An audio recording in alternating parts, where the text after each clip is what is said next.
This isn't just a story about a secret. It's about the very air people breathed in a time that tried to choke out love itself. Picture this. Mississippi, 1960. Not the postcard version, but the real, raw heart of it. A place where the sun baked the red clay roads into cracked earth and the shadows stretched long and cold over everything. For black folks, those shadows weren't just from the trees. They were cast by the Jim Crow laws, heavy as an iron gate, dictating where you could walk, where you could drink, where you could even look. You lived on one side of the tracks, literally and figuratively, while the other side, with its manicured lawns and grand oak trees, was a world away. A world you were taught to never even dream of entering. This was the world Elias Thorne was born into. His hands, even as a young man, were already rough and wise, skilled in the quiet art of carpentry. He built homes, sturdy, resilient homes, for his community, each nail a testament to enduring hope, in a system designed to keep them down. But while his hands crafted beauty, his eyes saw the invisible chains. He knew the drill. Keep your head down, work hard, and never, ever cross the line. It wasn't just advice. It was survival. Elias carried himself with a quiet strength, a dignity that sometimes unnerved white men and, as you're about to hear, intrigued white women. A dangerous combination in a world that thrived on rigid order. Then there was Eleanor Vance. Her world smelled of freshly laundered linen and old money. Her father, a man whose wealth was as vast as his prejudice, owned most of the land, and with it, a piece of everyone in town.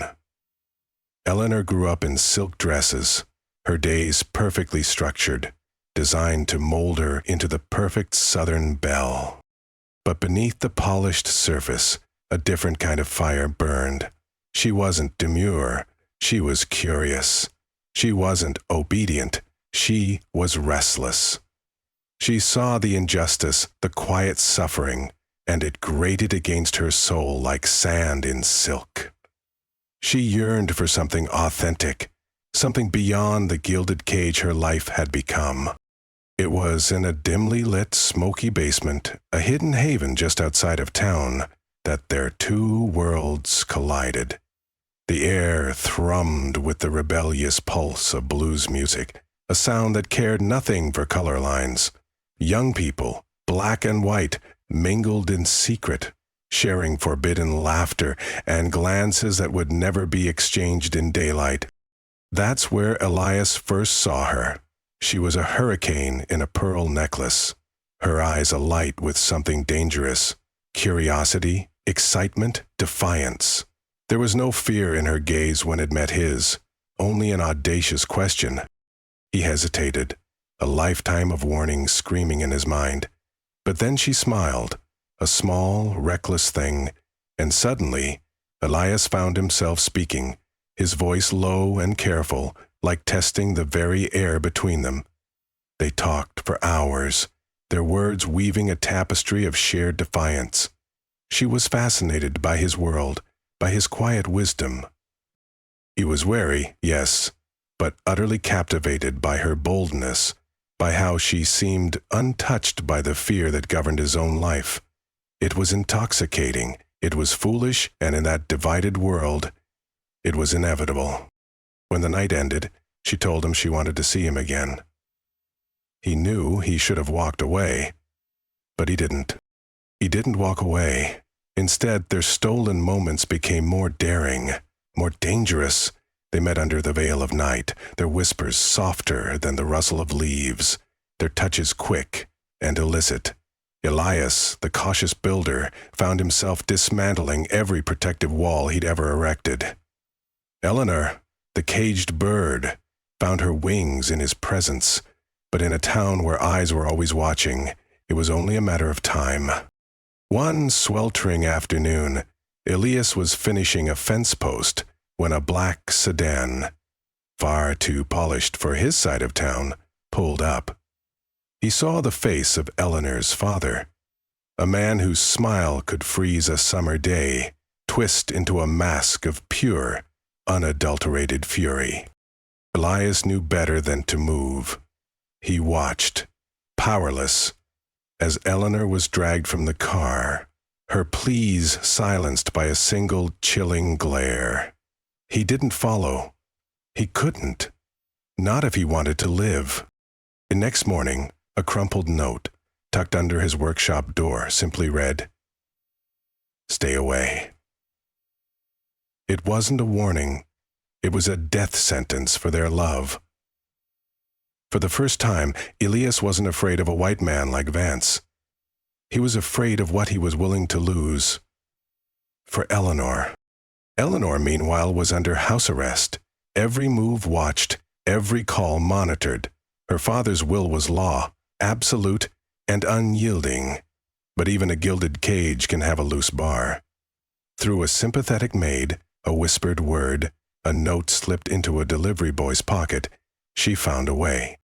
The night they met again, it was different. There was no reckless laughter, only a profound, desperate certainty in Eleanor's eyes. "My father will never let us be," she said, her voice barely a whisper. "But I choose you." It was a reckless decision, a dangerous one. A white woman running away with a black man wasn't just scandalous, it was criminal. There would be no mercy, no understanding, no forgiveness. But love, true love, never cared for laws. So, in the dead of night, with only the clothes on their backs and a fire in their hearts, they ran. They ran from the chains of her father's power, from the suffocating weight of a world that demanded conformity. Elias had always been light enough to carry his life. Eleanor, however, left everything, her home, her name, her status. She stole one small tarnished silver locket, not for its monetary value, but as a symbolic cutting of the cord, a tangible piece of the past she was burning to ashes.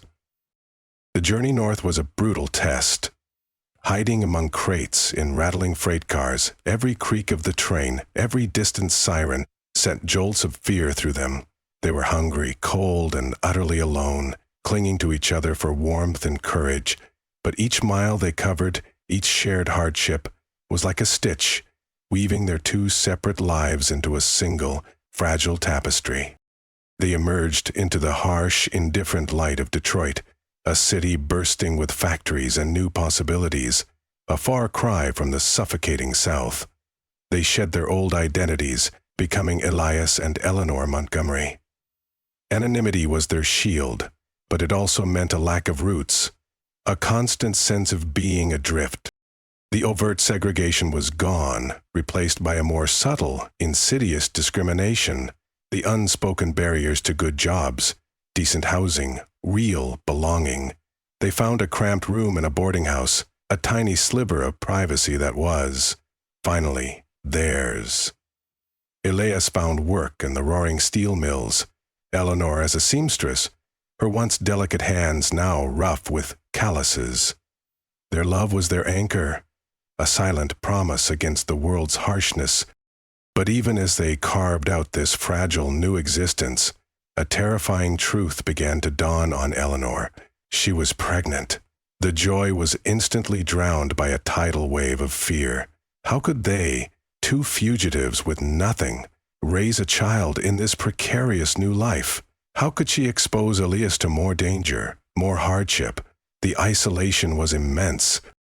She hid her morning sickness, her growing belly, from him, from everyone. She found a kind but illicit doctor in a quiet corner of the city, a woman who understood the desperate choices born of survival. The day came, a quiet, agonizing blur.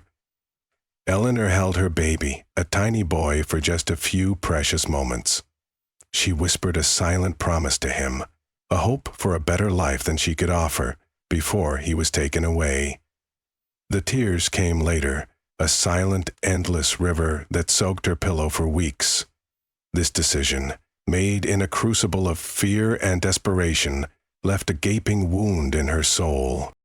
It was a secret she vowed to take to her grave, an invisible ghost that would forever haunt her, every breath, every flicker of sadness in her eyes. It was a choice born from a perceived lack of options, a desperate act of love to protect the life she was building with Elias.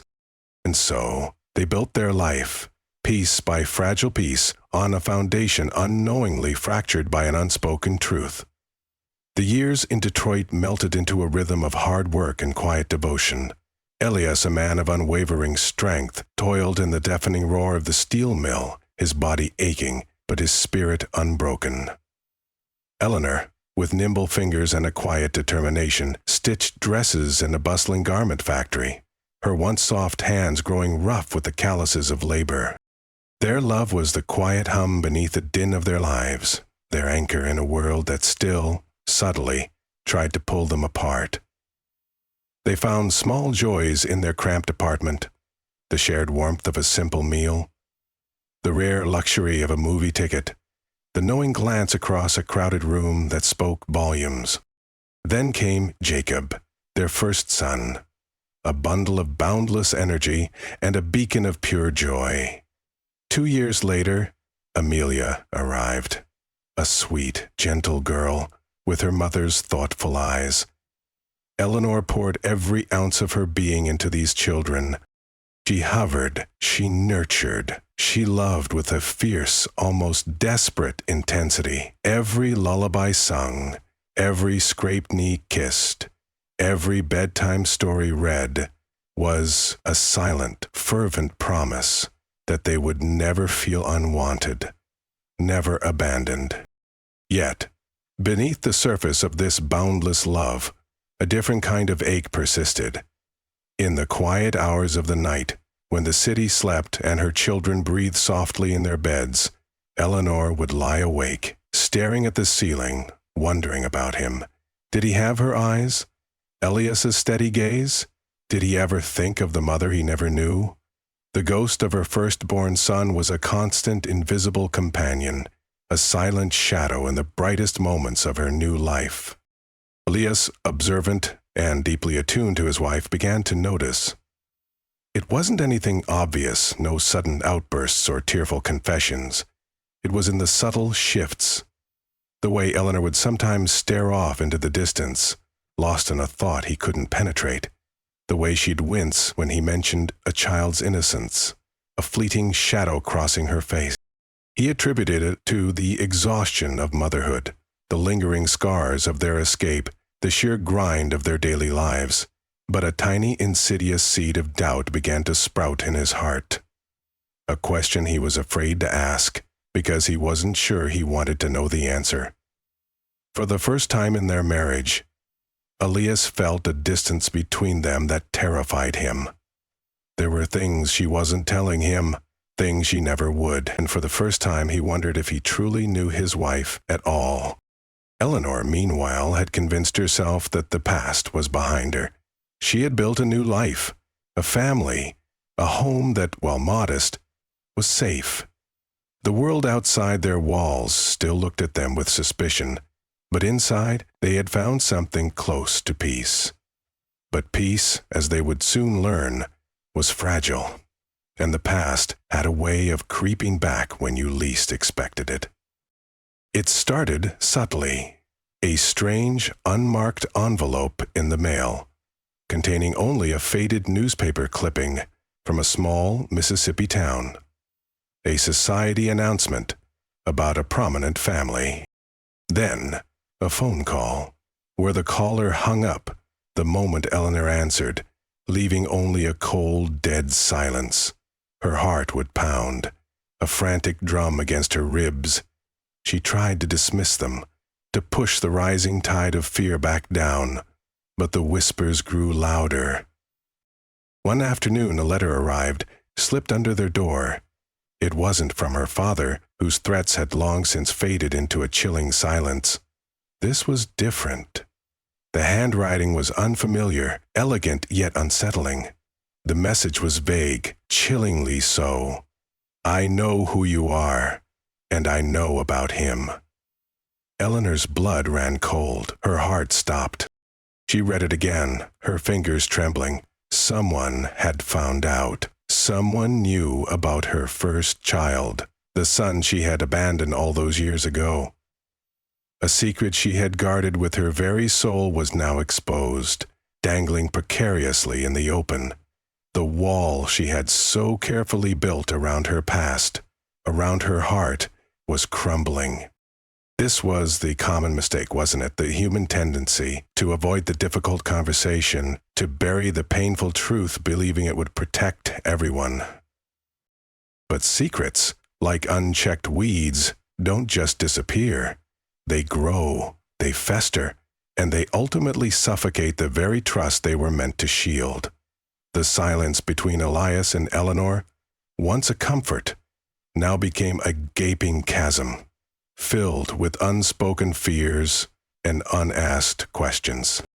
And as that wall began to crack, so too did Eleanor's strength, leading to a moment of truth that would shatter Elias's world and redefine everything he thought he knew about their love.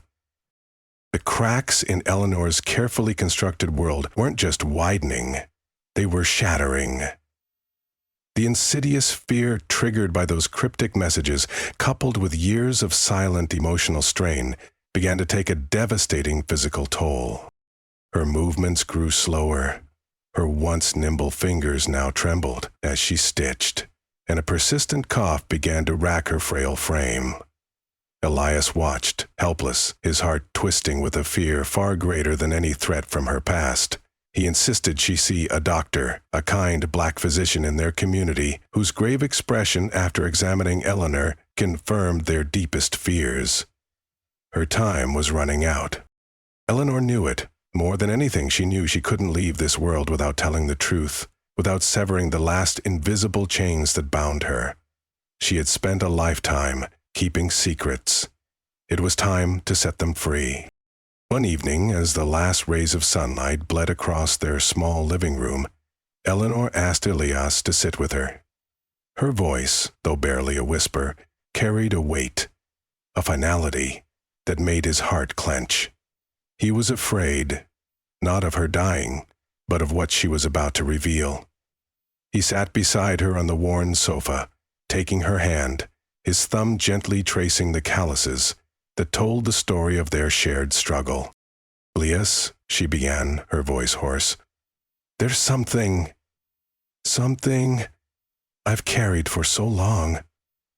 And then, in halting, tear-gushed words, she confessed. She told him everything. About the first child, a son, conceived in that whirlwind of reckless youth and desperate hope.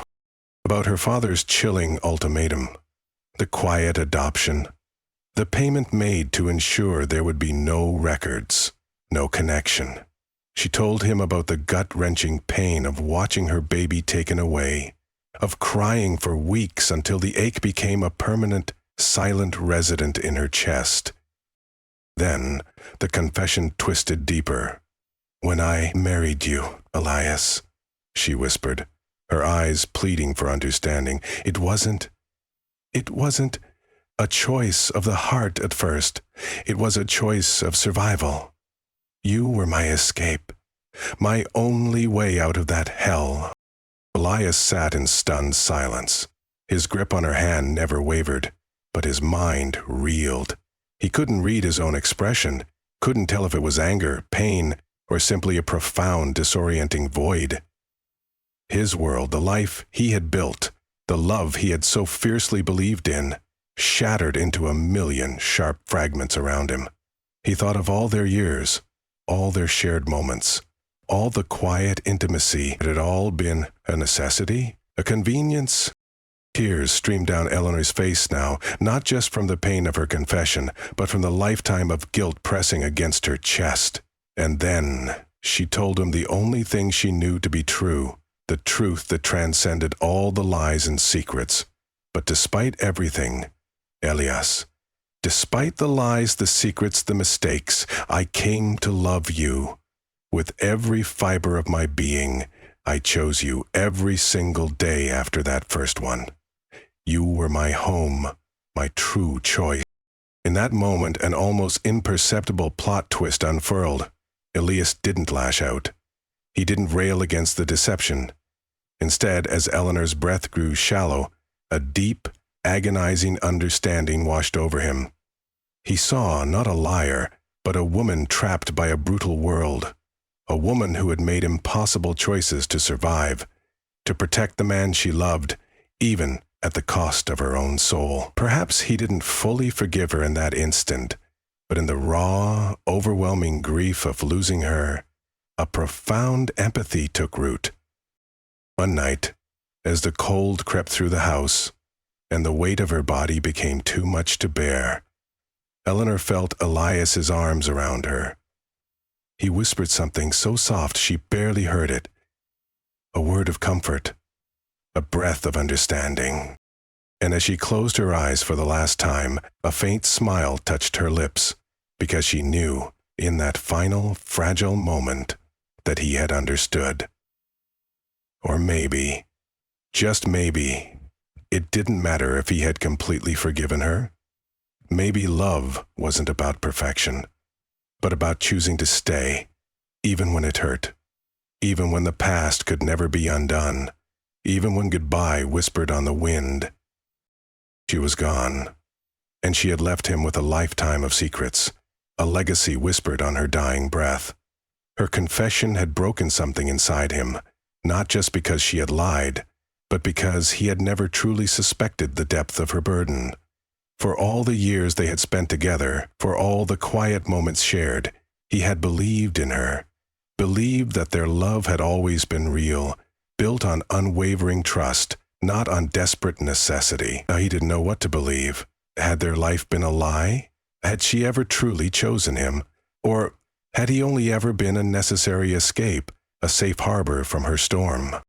Then, amongst her few personal belongings, Elias found it. The last letter, the one that had shattered her in those final weeks. I know who you are, and I know about him. The handwriting was different. The fear emanating from it was palpable. Eleanor had never told him what it meant. But now, Elias had to know. His fingers trembled as he pulled out the stack of old papers, unfolding them one by one.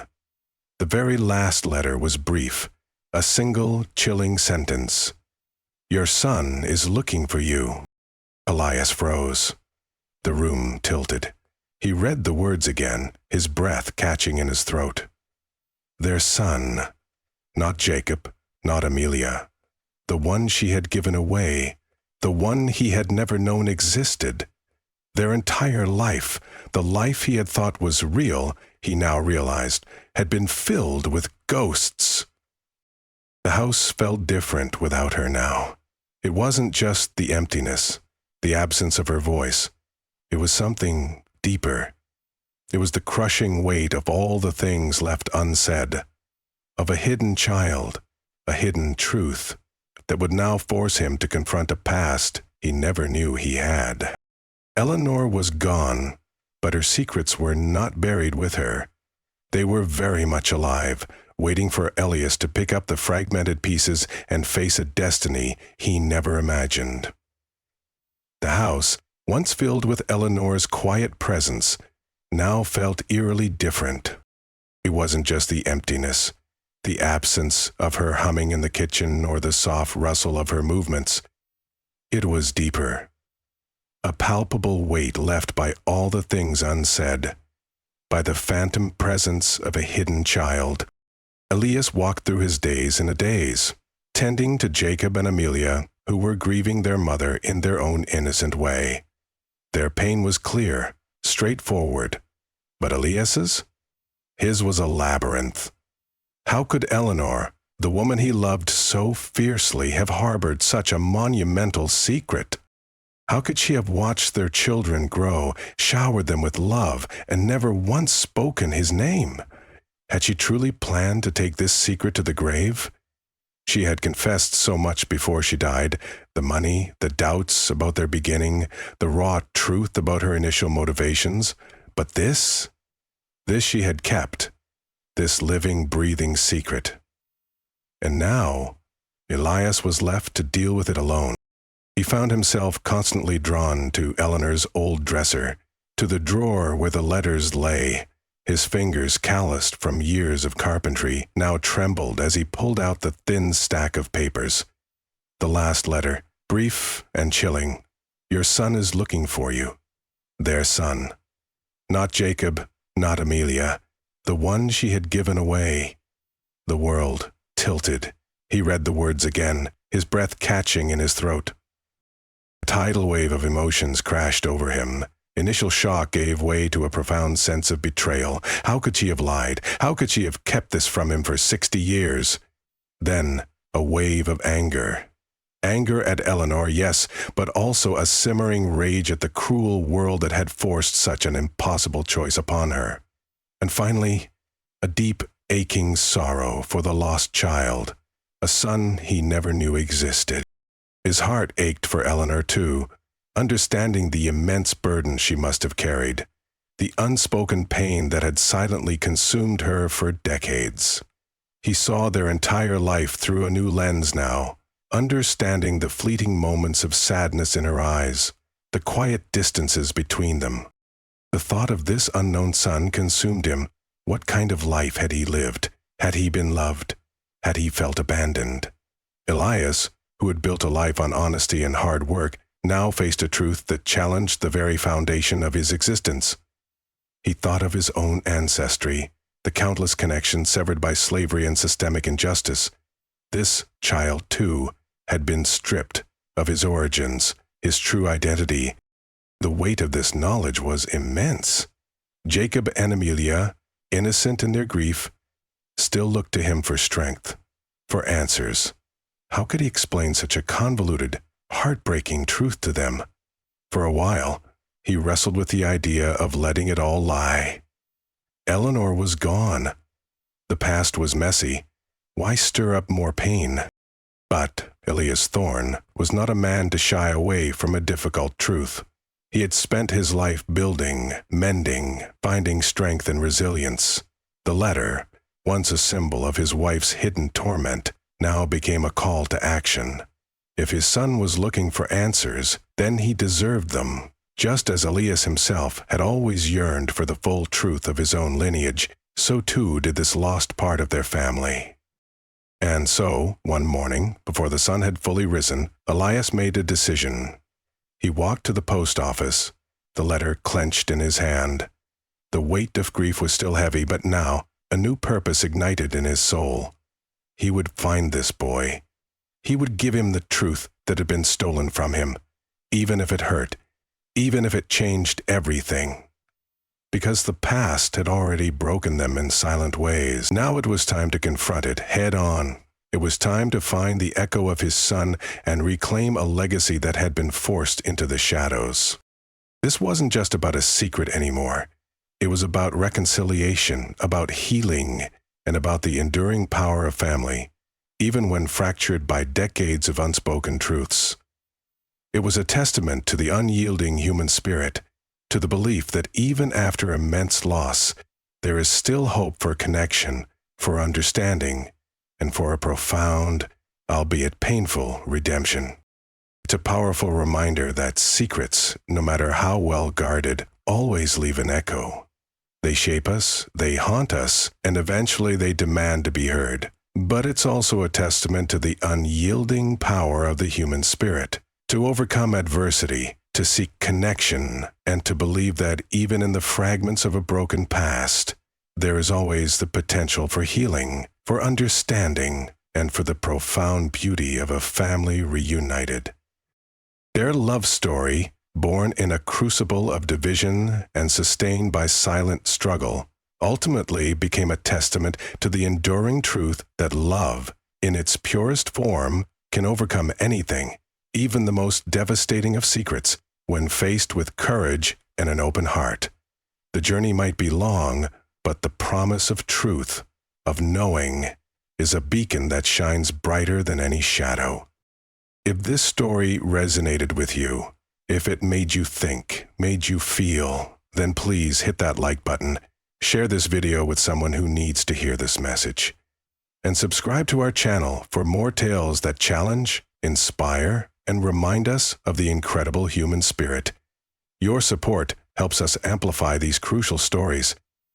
Thank you for listening.